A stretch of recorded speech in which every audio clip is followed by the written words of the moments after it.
سلام دعنا هبلنا تخطاتلتي أقسماوان مراخب حفاش ANN نزي ساعات تتسنادو زيناتات انه فلما كان دغندي ندبتاتينا أبو علي سلام بريتوريا زنبرو تسفاتات ناتمنامنو يمتو كامزلو تفليتو أب منغو دك بهرة تغراي يقلاقل زلو ناي عرق إزتن سلامن تبقسوتات كتناخرو سالسا ويانة تغراي كامز دقفو أفليتو أب وردا بزت أب شوعات تابعات زركبو تمزابلتي سباوي حاجز بزي مركابهم أب كبيت ميت تساتحهم كامزلو قليتهم سراويت الشعبية ناب تغراي متتتاو سعيبو إثيوبيان إرتران ناب كبيد بوليتيكاون وتعدراون متفنان كامزاتون تغليتو إثيوبيا مستراوي مسلطن معكل دعم سريع كامزهانتت رويترز أقاليعو زرزرو يسعب أبو علي سلام بريتوريا زنبرو تسفاتات ناتمنامنو يمتو كامزلو تفليتو وعلي سلام بريتوريا بزحات مزبعتات كوانت نبرو كتكبرو أي كالون أزدما بوليتيكاوي دخمتن أفلاليات مرحت تغراي بغندوزو كاسو كيادوتات كوينوم أبز زعبا نبر بريزيدنت جيزاوي ممحدار تغراين بوليتيكاوي قدات مراغ أفريكا أم مخاريك أداماي منستر أيتا جيتاتشو ردا أب محبراوي مراخب فيسبوك قات زتحفو حبريتا يحبر أب كلل تغراي زتخايد كينات سعيبو أمايتا شحاتي وتتفعون ماليا زي بلو من كالوت عنوتاتن أبتحو أب حدار كلتشون عصر تحموشتنا متمرت زتختم اسممع بريتوريا نسلامن مرققان تسفاتات كوان تنبرو مطبعاتاتو أي تفتمون زبلو أي تجيتاتشو نزعن كاف دما أب تغراي نخلو زحقف جيزاوي ممحدار زي مهلاون بوليتيكاوي أفلاليات نزولدو لعلاوي قزات تمزابلت زي مملاسن جيزاوي منقسين أبقوام منقستي كساقاقر زتفا هيوت النبراتن تغارو كحساك ركب كي تقبره كال سعبين كينات سقات حزب تغراي كوين اللو وتهدراوي بوليتيكا تغراين حادنت تغارون تفጻምነት وعلي سلام بريتوريان كوليفو يزبلو حساباتون ايتسانون مس ጉባኤ ሕወሓትን ውሳነታቱን ላዕሎት ሓለፍቲ TDF ውግንና እንተዘይርኡ ነይሮም ኣብ መንጎ ተጋሩ ምክፍፋላይ መጋጠመን ከም መርትዖ ዝቐርብ ሓሳብ ኮይኑ ሃለዋት ተፈጻምነት ውዕሊ ፕሪቶሪያ ኣብ ሓደጋ ዘእተወ ፖለቲካዊ ኣካይዳ ትግራይ ንተፈጻምነት ውዕሊ ፕሪቶሪያ ኣብ ሓደጋ ዘእተወ ውሳነ እዩ ብምባል ድማ ንመራሕቲ ሰራዊት ትግራይ ብወቐሴታ ዘልዕሉ ሓሳባት እናተበራኸቱ ጸኒሖምን ኣለውን ህዝብ ትግራይ በመስዋዕት ሸሓት መናሰይ ጥንኩር መርገጽ ትግራዋይነት ዝሓዘ ቃልሲ ነለፈንታውያን ወረርቲ መኪቱ ናብ ፕሪቶሪያ ስምምዕ ዋላውን ተበጽሐ ውጽኢት ከይተረበሐሉ ቀጺሉ ህወሓትን ሓሳ 14/2016 ዓመተ ምህረት ኣብ ዘካየዶ ጉባኤ ልዕሊ 40 መዓልቲ ኣኼባ ቅሉዕ ኣፈላላይ ፖለቲካዊ ኣስዒቡ ፖለቲካዊ መገመማ ኣብ ውሽጢ ህወሓት ፈጢሩ እዩ እዚ እቲ ቀንዲ ዘተሓሳስብ ዛዕባ ንተፈጻምነት ውዕሊ ፕሪቶሪያ ናብ ሓደጋ ብምእታው ከም ሓደ ረቢቦም ኣንጻር ጸላእቲ ዝመከትሉ ሓድነት ዝበተነ ጸላእቲ ኣይኮነን ዶ ብውልቀ بلفنتي كان برك خو زي كالو حزبي دحر فلالاي غباين حاسه 14 ططح باي تاريخيبم ابوشت تግራይ بتلخون بقطتان ፖለቲካውን ሓድነቱን ከዘርጉ ይራኣዩለው እዚ ሕማቅ ፖለቲካዊ ካይዳ መራሕቲ ትግራይ ህዝቢ ኣብ ሃገር ዘለዎ ውክልና ሲኢኑ ከያክል እታ አንኮ መሪሕነታዊ ረኽበ ትግራይን መንግስቲ ፌደራልን ዝኾነት ውዕሊ ፕሪቶሪያ ኣብ ዝእዋን ተመናሚና ኣላ بمسألة وعلي سنة سممعنات بريتوريا لعلاوي قزات تغراي بكوينات وريروم زحازو حيلتات فانون شعبيان كواتو سراويت مكل خال هاجر دوباتك وحسن زفاقدة امام بريتوريا كي تكبره زتنحى فيدرال منغستي ابزوان مقررابات ركب ايرتران تغراين صمدو بمسكا دوبات تغراي مخنيات قسقسا كوينات ايتو ايرترا كي يخون تساقيولو بزدما أب إمام وعلي سلام بريتوريا زنبرو تسفاتات حزب تمنامينوم أب لعلي تنتا زبطحو حزبي كبت بدلات موت حمام تميتن حاسار مكران معلب كيرخبو بإهتام قطالهم علتاوي تعزبتي كوينولو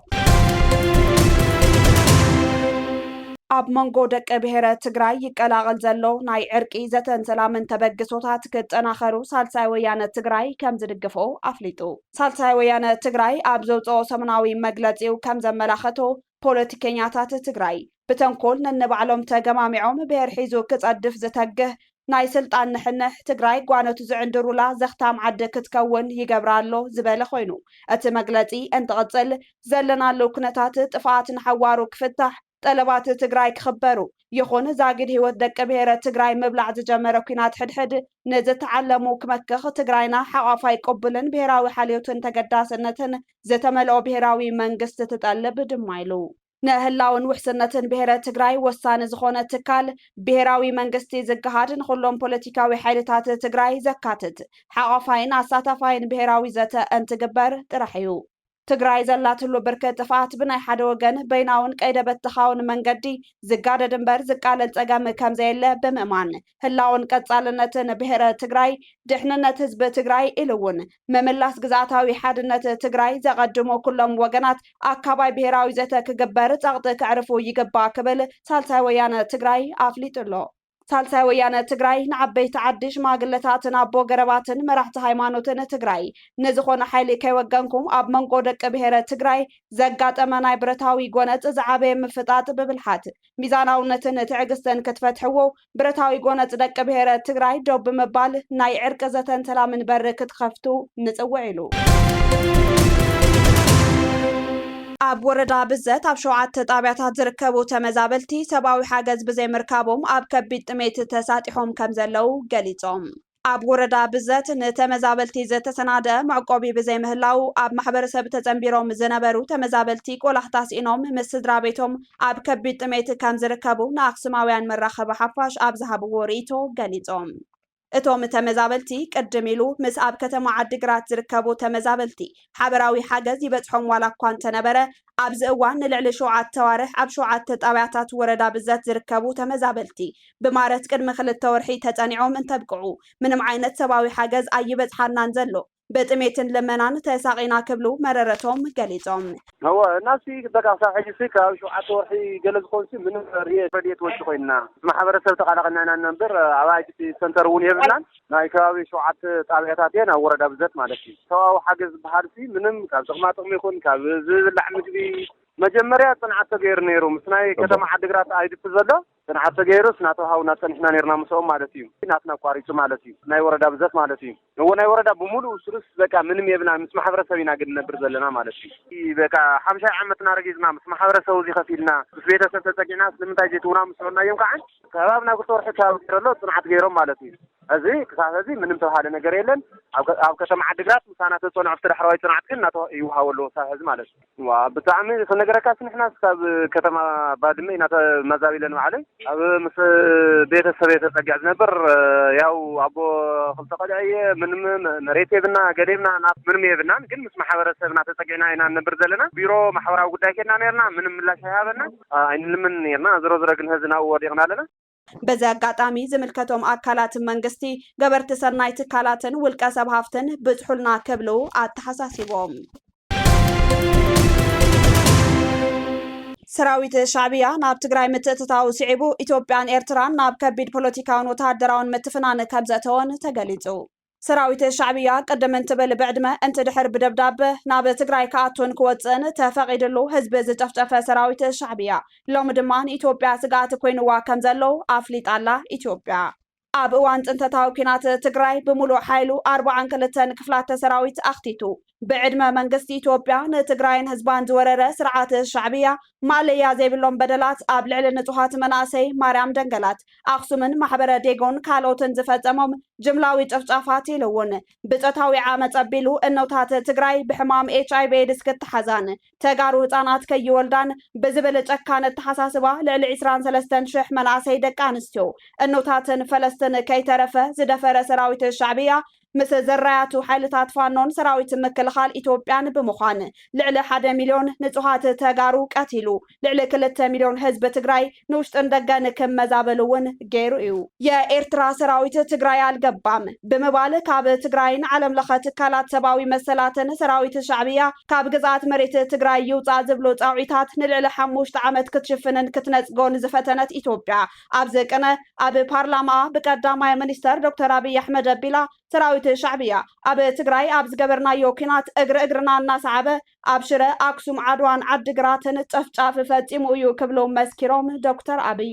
ኣብቲ እዋን ናይ ምስጋና ቃላት ዝተሸለመ ሰራዊት ሻዕብያ ኣብዚ እዋን ካብ መሬት ኢትዮጵያ ትግራይ ይውፃእ ዝብል ደብዳቤ ወፃኢ ጉዳያት ሚኒስተር ኢትዮጵያ ዶክተር ጌዲዮን ጢሞቴዎስ ናብ ኣቶ የማነ ማንኪ ኤርትራ በፂሑ ኤርትራ ብወገና እዚ ደብዳቤ ጸለማዊ ቃላት እዩ ክትብል ነፂጋቶላ ድሕሪ ውዕል ፕሪቶሪያ ወራሪ ሰራዊት ሻዕብያ ካብ መሬት ትግራይ ይውፃእ እንትበሃል ሰራዊት ሻዕብያ ኣብቲ ብስምምዕ አልጀርስ ክኸውን ዝተፈቀደሉ ቦታ እዩ ዘሎ ብምባል ክትሕለቕ ዝጸንሐት ኢትዮጵያ ንምንታይ ሕዚ ካብ መሬት ትግራይ ይውፃእ ዝበለት ንዝብል ዛዕባ ህወሓት ጽምዶ ፈጢሩ ኣብ ልዕለይ መጥቃዕቲ ክፍጽም ይኽእል እዩ ዝብል ስጋት ከም ዘለዋ ዝገለጸ ደብዳቤ ዶክተር ጌዲዮን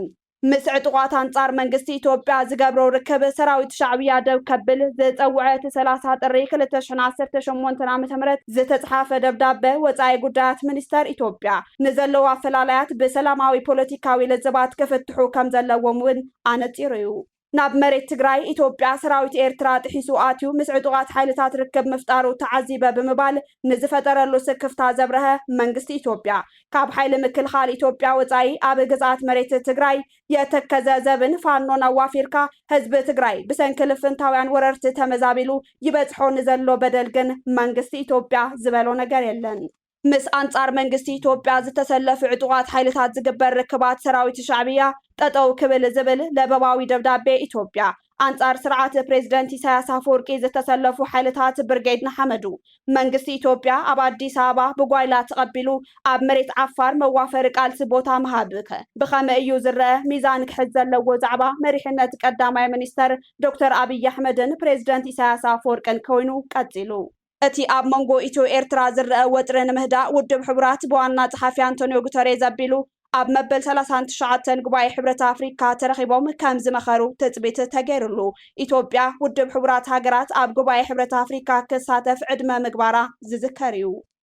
በትበለ በዚ ኣብ ትግራይ ዝረአ ዘሎ ፖለቲካዊ ልሕልሕነት ተበሊጾም ህዝቢ ትግራይ ንናይ ባዕሎም አጀንዳ እናተጠቐሙ ዘሳቂው ናይ ውሽጥን ደገን ሓይልታት ንምሉእነት ጽንተት ተጋሩ ካብ ምስላጥ ሓሊፉ ናይ ሓፂር ይኹን ናይ ነዊሕ ረብሓ ህዝቢ ትግራይ ዘየረጋግጽ ጎስጓሳት ኩናት ዝኾነ ይኹን ትግራዋይ ዘይምልከቶ ብምዃኑ ዓርሱ ካብ ኢድ ኣታውነት ክቁጠብ ይግባእ ኢትዮጵያ ሚስጥራዊ መሰልጠኒ ማእከል ዳዕመ ሰሪዕ ከም ዝሃነፀት ሮይተርስ ኣቃሊዑ ኢትዮጵያ ኣብ ምዕራባዊ ጆባታ ኣብ ክልል ቤንሻንጉል ጉሙዝ ሓደ ሚስጥራዊ መሰልጠኒ ማእከል ዳዕመ ሰሪዕ ከም ዝሃነፀት ሮይተርስ ዘካየዶ ምርመራ ኣቃሊዑ ክብል ቢቢሲ ሓቢሩ ኣብ ማዕስከር ኣብ ጎረቤት ሃገር ሱዳን ዝዋጋ ዘሎ ወታደራዊ ጉጅለ ዳዕመ ሰሪዕ ኣሽሓት ተዋጋእቲ ወታደራት ዘሰልጥነሉን ምዃኑ ብኢምራት ከም ዝሕገዝን ጸብጻብ ሮይተርስ ኣረጋጊጹ እዚ ድማ እቲ ኣብ ዓለም ኣብዚ እዋን ይካየዱ ካብ ዘለው ቀተልቲ ግጭታት ዝኾነ ኩናት ሕድሕድ ሱዳን ካብ ኣፍሪካን ማእከላይ ምብራቕን ዘባዊ ሓይልታት ይጸምድ ከም ዘሎ ዘርኢ ምዕባለታት ምዃኑ እቲ ሓበሬታ ኣረዲኡ እቲ ማዕስከር ኢትዮጵያ ኣብ ኩናት ሱዳን ትሳተፍ ከም ዘላ ናይ መጀመርታ ጭቡጥ መርትዖ ኮይኑ ኣብ ደቡብ ሱዳን ውግእና ተጋደደ ዝኸደሉ ዘሎ እዋን ንሓይልታት ዳዕመ ሰሪዕ ሓደሽቲ ወታደራት ዘቐርብ ሓደገኛ ክኸውን ዝኽእል ምዕባለ እዩ እዚ ሓበሬታ እዚ ኣብ ከም ሚድል ኢስት ኣይ ዝኣመሰሉ ማዕከናት ሓበሬታ ከቃልሕዎ ከም ዝጸንሑ ዝፍለጥ ኮይኑ ሮይተርስ ንዝተፈላለዩ ምንጭታት ተወኪሱ ኣረጋጊጽዎ ኣሎ ሓደ ላዕለዋይ በዓል ስልጣን መንግስቲ ኢትዮጵያ ዝርከብዎም 8 ምንጭታት ከም ዝሓበርዎ ሕቡራት ኢማራት ዓረብ ንህንጸት እቲ ማዕስከር ብገንዘብ ከም ዝመወለትን ነቲ ማዕስከር ብወታደራዊ ኣሰልጠንትን ሎጂስቲክን ደገፍ ከም ዝሃበትን ክግለጽ እንከሎ እዚ ሓበሬታ እዚ ኣብ ውሽጣዊ መዘኻኸሪ ኣገልግሎት ጸጥታ ኢትዮጵያን ኣብ ዲፕሎማስያዊ መስመራትን ከም ዝተዘርግሐን ብሮይተርስ ዝተገምገመን እዩ ሮይተርስ ኢማራት ዓረብ ኣብቲ ፕሮጀክት ምስታፋን ዕላማ ናይቲ ማዕስከር ብናጻ ወገን ከረጋግጽ ኣይከኣለን ሚኒስትሪ ጉዳያት ወፃኢ እቲ ሃገር ንዝቐረበሉ ሕቶ ኣብ ዝሃቦ ምላሽ ኣብቲ ግጭት ሱዳን ኢድ ከም ዘይብላን ብዝኾነ ይኹን መንገዲ ኣብቲ ተጻቦታት ከም ዘይተሳተፍን ገሊጹ ኩናት ሕድሕድ ሱዳን ኣብ 2023 ኣብ መንጎ ሰራዊት ሱዳንን ሓይልታት ዳዕመ ሰሪዕን ቅድምቲ ናብ ሲቪላዊ ምሕደራን ምስግጋር ዝተወጠነ ግዜ ብዘካየድዎ ግጭት እዩ ተላዒሉ ብሰንኪ ሰፊሕ ጥሜት ኣስፋሕፊሑ ዓሌታዊ ግጭታት ተጋዲዱ ሚልዮናት ሱዳናውያን ናብ ግብፂ ቻድ ሊብያን ደቡብ ሱዳንን ሃዲሞም ክልቲኦም ወገናት ካብ ዝተፈላለየ ሃገራት ደገፍ ዝረኽቡ ኮይኖም እዚ ድማ ነቲ ኩናት ነዳድን ናብ ጎረባብቲ ሃገራት ናይ ምግፋሕ ሓደጋን ይውስኸሉን ኣሎ رويترز نسب سلطانن دبلوماسياتاتن ኢትዮጵያ ዝርከብዎም ምስ ህንፀትን ስርሒታትን እቲ ማዕስከር ዝተኣሳሰሩ 15 ምንጭታት ብምዝርራብን ብሳተላይት ንዝተወሰደ ምስሊ እቲ ከባብን ተንቲኑ ክልተ ሰበስልጣን ስለያ ኢትዮጵያን እቶም ብሳተላይት ዝተሰኣሉ ምስልታትን ኣብቲ ናይ ጸጥታ መዘክርን ዲፕሎማሲያዊ ዓንኬላትን ንዝሰፈረ ዝርዝር ሓበሬታ ዘረጋግጽ ሓበሬታ ኣቕሪቦም ኣቀማምጣን ስፍሓትን እቲ ማዕስከርን ዝርዝር ክስታትን ተሳትፎ ይመራት ዓረብን ቅድሚ ሕዚ ኣይተገለጸን እቶም ምስልታት ስፍሓት ናይ ተሓድሽ ምዕባለ ምስ ህንፀት መደበር መቆጻጸሪ ድሮናት ካብ መሬት ኣብ ጥቕኡ ኣብ ዝርከብ መዕርፎ ነፈርቲ ዝተደኮነ ዘርእዩ እዮም እቲ ኣብ ርሑቕ ምዕራባዊ ዞባ ቤንሻንጉል ጉሙዝ ኣብ ጥቓ ዶብ ሱዳን ዝርከብ ማዕስከር ዝካየድ ንጥፈታት ካብ ወርሒ ጥቅምቲ ኣትሒዙ ዝተለዓለ ምስልታት ሳተላይት የመልክት ካብ ኣኽሱማውያን መራኸቢ ሓፋሽ ናይዚ ሰዓት ዜናታት ክትከታተሉ ጸኒሕኩም ንምክትታልኩም ነመስግን ምስ ዝተረፉ መደባትና ሰናይ ግዜ